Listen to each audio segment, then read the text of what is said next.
दोस्तों, आपने भी यह स्क्रीन जब आपके मोबाइल पे देखी होगी तो शायद ऐसे ही चौंक गए होंगे ना।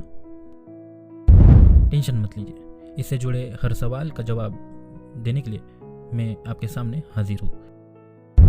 अगर हम Redmi के ऑफिशियल साइट की बात करें तो उन्होंने यह कहा है कि ये जो स्क्रीन है वो हमें दो वजहों से देखने को मिलती है। हमारा मोबाइल जब अपडेट होता है यह स्क्रीन आपके मोबाइल पे शो होगी, या साथ साथ जब इंस्टॉलेशन की प्रोसेस होती है तब ये जो स्क्रीन है आपको दिखेगी। और इसके साथ साथ मैं 3 ऐसे वजह आपको बताऊंगा कि उससे भी यह प्रॉब्लम हमें देखने को मिलता है।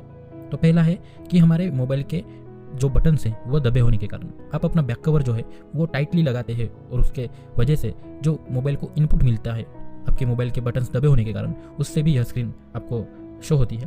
और दूसरा, ज़्यादा देर तक अगर आप अपना मोबाइल चार्जिंग पर लगा कर रखते हैं तो यह दिक्कत आपको देखने को मिलती है। और तीसरा और लास्ट, आपके मोबाइल में अगर कोई वायरस एंटर हुए होंगे तो भी आपको यह प्रॉब्लम देखने को मिलती है। तो दोस्तों, हम इसके सॉल्यूशन की तरफ बढ़ते हैं। तो दोस्तों, जैसे कि आप यह स्क्रीन पर देख रहे हैं, हमें 4 ऑप्शंस मेनली शो होते हैं। किसी किसी के इसमें 5 होते हैं, किसी किसी के इसमें 3 होते हैं। तो मैं ये 4 ऑप्शन से आपको बताऊंगा। पहला है रिबूट का, दूसरा है वाइप डेटा, तीसरा है कनेक्ट विद MI असिस्टेंस, और चौथा है सेफ मोड का। तो दोस्तों, अगर हम पहला ऑप्शन अगर देखें रिबूट का, तो ये सिंपली आपका मोबाइल रिबूट करता है। अगर आपके मोबाइल में कुछ प्रॉब्लम नहीं होगा, वायरस नहीं, कुछ भी नहीं होगा, तो सिंपली आप अगर आपका मोबाइल रिबूट करेंगे तो भी आपको आपका सोल्यूशन मिल जाएगा। पहले आपको सिर्फ रिबूट का ऑप्शन चूज़ करना है। इस ऑप्शन के साथ आपको 10 या 20 बार रिबूट कीजिए। अगर प्रॉब्लम सॉल्व हुआ तो ठीक है, नहीं तो उसके बाद सेफ मोड का आप ट्राई कीजिए। अगर दोस्तों आपके मोबाइल में कुछ वायरसेस वगैरह होंगे तो आपको इस रिबूट से ही आपका प्रॉब्लम सॉल्व नहीं होगा। तो दोस्तों, मैं कुछ ट्रिक बताऊंगा जिससे आप यह प्रॉब्लम सॉल्व कर सकते हैं। हालांकि यह सबके मोबाइल में वर्क करेगा या नहीं मुझे पता नहीं, लेकिन देखो दोस्तों, दूसरा जो वाइप डेटा का ऑप्शन है ना, इसको आपको पहले यूज़ नहीं करना है, क्योंकि इससे आपका पूरा डेटा जो है वो वैनिश हो जाएगा। ये चौथा ऑप्शन जो आपको दिख रहा है सेफ मोड का, उसके साथ अगर आप चाहोगे तो आपको सोल्यूशन भी मिल जाएगा और आपका डेटा भी लॉस नहीं होगा। तो दोस्तों, क्या करना है, पहला आप अपने मोबाइल को 3-4 बार रिबूट कीजिए। 3-4 बार रिबूट होने के बाद आप सेफ मोड पर क्लिक कीजिए। सेफ मोड में क्लिक करने के बाद आप, अगर एक बार सेफ मोड करने के बाद नहीं हो रहा है, आप इसको मल्टीपल टाइम यूज़ कीजिए।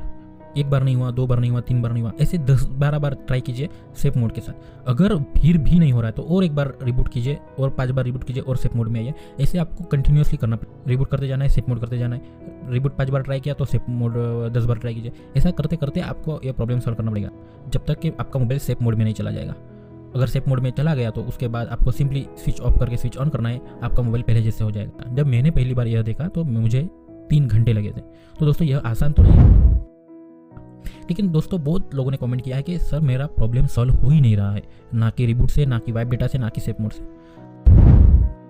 लास्ट है आपका वाइप डेटा। अगर आपको डेटा उतना इंपॉर्टेंट नहीं है तो आप वाइप डेटा के साथ जा सकते हो, लेकिन इसमें से किसी भी ऑप्शन से आपका मोबाइल स्टार्ट नहीं हो रहा है तो आपको यह जो मोबाइल है वो सर्विस सेंटर लेके जाना ही पड़ेगा, क्योंकि उसमें ये सॉफ्टवेयर इशू नहीं तो हार्डवेयर इशू है। इसलिए ये आपका प्रॉब्लम जो है ये ऐसे सिंपली सॉल्व नहीं हो रहा है। तो आप थोड़े से पैसे बचाने के लिए आपका मोबाइल का डेटा जो है वो लॉस मत कीजिए। सिंपली आपको, अगर आपका डेटा भी इंपॉर्टेंट है तो आपको सर्विस सेंटर ही जाना पड़ेगा। और कोई भी वीडियो देखने से आपका मोबाइल सॉल्व नहीं होगा, क्योंकि हार्डवेयर इशू है।